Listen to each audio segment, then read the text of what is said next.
ચાલો સમજી લો. વાલ્મીકીની ઉપમા, વાલ્મીકીનું પ્રકૃતિ નિરૂપણ. તો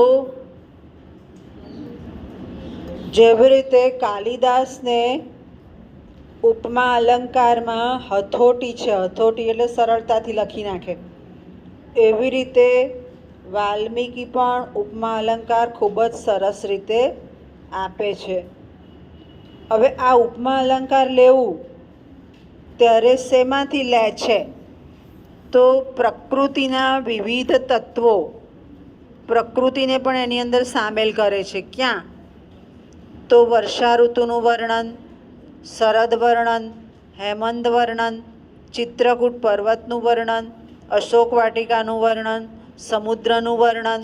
આ જે વર્ણનો છે, દંડકારણ્ય, કિષ્કિંધાકાંડ, લંકામાં પ્રાકૃતિક વાતાવરણ, આ બધું જે છે એ વર્ણવતી વખતે એમણે ઉપમા અલંકારનો ઉપયોગ કરેલો છે. અને એ ઉપમા અલંકાર કેવો છે? તો ઉપમા તો બહુ સરળતાથી સમજી જવાય. આપણે 8મામાં સમજતા હતા કે બંને વસ્તુની સરખામણી કરે, અને એ સરખામણી કેવી? તો સૌંદર્ય ઉપજાવે એવી, અને સરળતાથી સમજી શકાય એવો. તો જે પ્રકૃતિ છે એને પણ ઉપમા અલંકાર સુશોભિત કરે છે, અને ઉપમા અલંકાર પોતે પણ સામેવાળા માણસને સરળતાથી સમજી જવાય.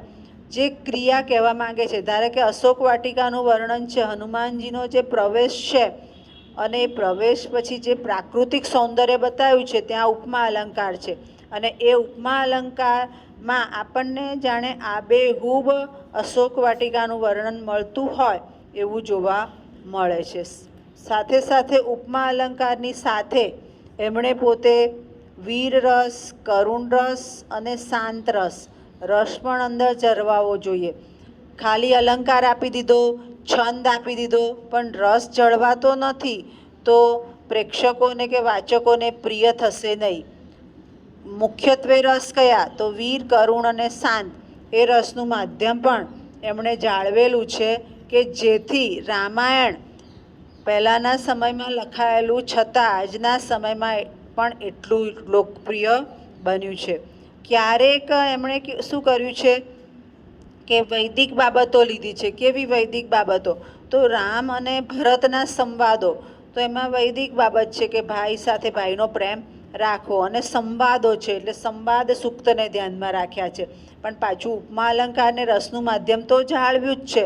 અને એ રીતે એમણે એ બાબતને, ઉપમા અલંકાર અને પ્રકૃતિની બાબતોને બંનેને સાથે રજૂ કરીને પહેલાંના સમયમાં રચાયેલું રામાયણ પણ આજના સમયમાં આપણને રસપ્રદ અને લોકપ્રિય લાગે છે. ટૂંકનોંધ તરીકે પૂછાય, હો ને?